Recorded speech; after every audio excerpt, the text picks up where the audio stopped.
कृष्णा। आज हम करेंगे क्लास 8 की साइंस की बुक से first chapter crop production and management का पार्ट 7। अगर अब तक आपने बच्चों इस वीडियो का पार्ट 1, 2, 3, 4, 5 और 6 नहीं देखा है, लिंक आपको डिस्क्रिप्शन बॉक्स में मिल जाएगा या फिर आप चैनल की प्लेलिस्ट में भी जा सकते हो। प्लेलिस्ट का नाम है साइंस क्लास 8। चलिए पार्ट 7 में हम लोग देखेंगे जो किसान लोग होते हैं वो अपनी सीड्स का सिलेक्शन कैसे करते हैं, यानी कि इजी भाषा में कहूँ मतलब कि आपका टॉपिक का नाम है सिलेक्शन ऑफ सीड्स। पहली यहाँ पे हमें कुछ बताती है, ठीक है। हम देखते हैं क्या कहती है पहली हमसे। One day I saw my mother put some gram seeds in a vessel and pour some water on them. एक दिन मैंने अपनी मम्मा को देखा हुआ कर रही थी एक विसल में, मतलब कोई बर्तन कह दो आप, विसल मतलब कोई बर्तन में वो कुछ ग्राम सीड्स डाल रही थी। ग्राम सीड्स मतलब थोड़े से सीड डाल रही थी और उसके ऊपर से उसकी मम्मा ने थोड़ा सा पानी डाल दिया। After a few minutes some seeds started to float on top. और थोड़ी देर बाद मैंने देखा कि जो सीड्स थे वो पानी के ऊपर तैरने लग गए। तैरने को हम इंग्लिश में बोलते हैं बच्चों फ्लोट, जो कि आपकी बुक में देखो वर्ड दे रखा है फ्लोट, इसे हम बोलते हैं तैरना। I wonder why some seeds float on water. में हैरान हो गई कि पानी के ऊपर जो सीड्स थे वो तैरने क्यों लग गए। उसके बाद बच्चों आपको कोई एक्टिविटी दी जाती है, ये आपकी एक्टिविटी 1 है। ये एक्टिविटी आप अपने आप भी ट्राई कर सकते हो, इसमें कोई हार्मफुल वाली बात नहीं है। Take a beaker and fill half of it with water. आपको ऐसे ही कोई बर्तन ले लेना है और उसको आधा पानी से भर देना है, ठीक है। Put a handful of wheat seeds and stir well. उसके बाद क्या करना है आपको, मुट्ठी भर, ठीक है, हैंडफुल मतलब मुट्ठी भर आपको सीड ले लेने हैं, सॉरी वीट ले लेना है। वीट के सीड्स ले लेने हैं, मतलब कि वीट को हम बोलते हैं गेहूँ के आपको सीड्स लेना है और उसको मिक्स कर देना उस पानी में, ठीक है। वेट फॉर सम टाइम, और उसके बाद आपको थोड़ी देर रुकना है, तो आप ज़रूरी करके देखना, ठीक है, बहुत ईजी है।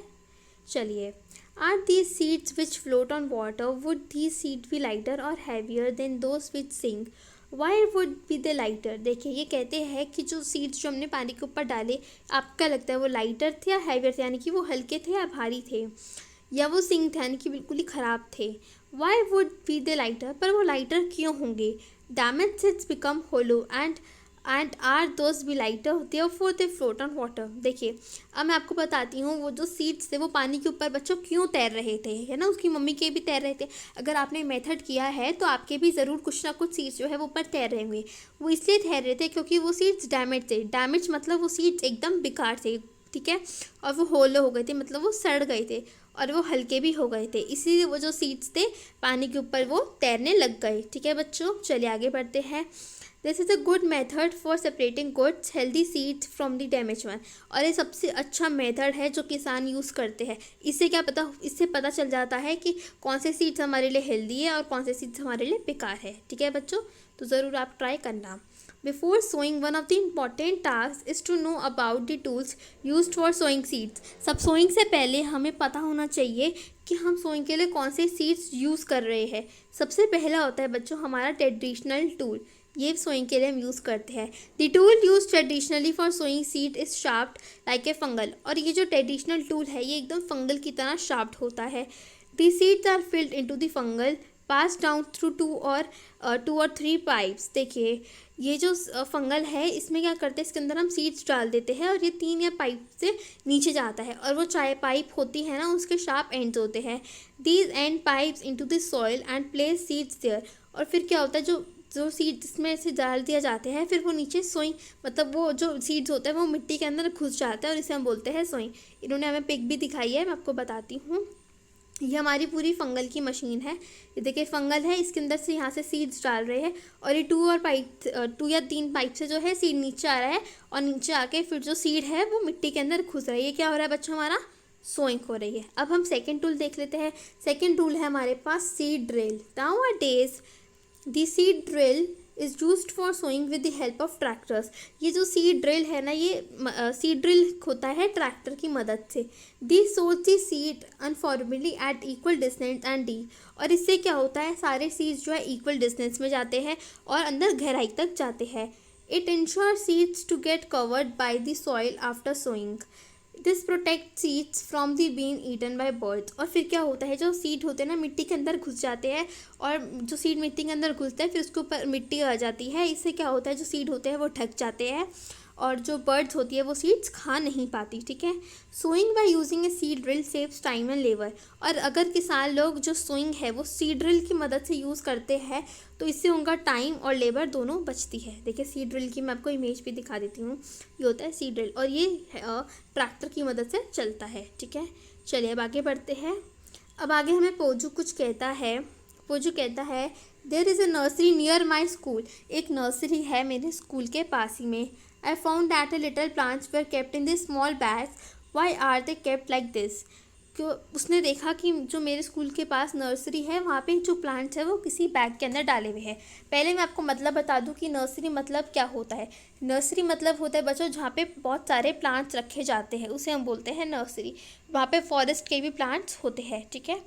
फिर पहेली बताती है हमें seed of a few plant such a paddy as first grown in nursery. देखिए जो पैडी है, जो प्लांट एक पैडी है वो सबसे पहले नर्सरी में ग्रो होता है, ठीक है। When they grow into the seedling they transported to the field manually. और जब वो ग्रो हो जाता है वो जो है मैनुअली ट्रांसपोर्ट हो जाता है फील्ड में।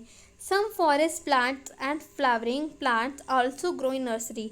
देखिए मैंने आपको बताया ना कि जो नर्सरी में कुछ फॉरेस्ट के प्लांट्स भी ग्रो होते हैं और फ्लावर भी नर्सरी में ग्रो होते हैं, ठीक है। उसे हम बोलते हैं नर्सरी। चलिए Appropriate distance between the seeds is necessary to avoid overcrowding of plants. This allows plants to get। देखिए पहले मैं आपको इस लाइनों का मतलब बता देती हूँ। इन लाइनों में कहते हैं कि जो सीड्स होते हैं हमें उनके बीच में गैप रखना चाहिए। जैसे ये एक सीड है फिर इतना गैप उसके बीच में रखना है। अगर हम ऐसे ऐसे लगा देंगे एक के बाद एक सीड तो वो जो है बेकार होता है, उससे कुछ फ़ायदा नहीं होता, ठीक है। अब हम ये लाइन में आपको दोबारा पढ़ देती हूँ। This allows plants to get sufficient sunlight nutrition and water from the soil. इससे क्या होता है अगर हम अपनी सीड्स में गैप बनाते हैं, गैप बना के चलते हैं, है ना, खेती करते हुए, तो इससे क्या होता है उन्हें एक अच्छी सनलाइट मिलती है और न्यूट्रिशन मिलता है और पानी भी मिलता है। At time a few plants may have to be remove to prevent overcrowding. और अगर हम लोग ऐसे सीड्स बिच्चे बिच्चे करके डालते हैं तो फिर वो ओवर क्राउड फैलाता है, मतलब से काफ़ी सारे एक साथ पत्ते उग जाते हैं ना अगर हम ऐसे ऐसे डालते हैं। और इससे क्या होता है वो बहुत ज़्यादा हो जाते हैं और वो ओवर क्राउडिंग हो जाती है, मतलब एक के साथ ऐसे ऐसे से बोलते हैं ओवर क्राउडिंग। और फिर वो जो है उसको रिमूव करना भी काफ़ी मुश्किल होता है किसान के लिए, ठीक है।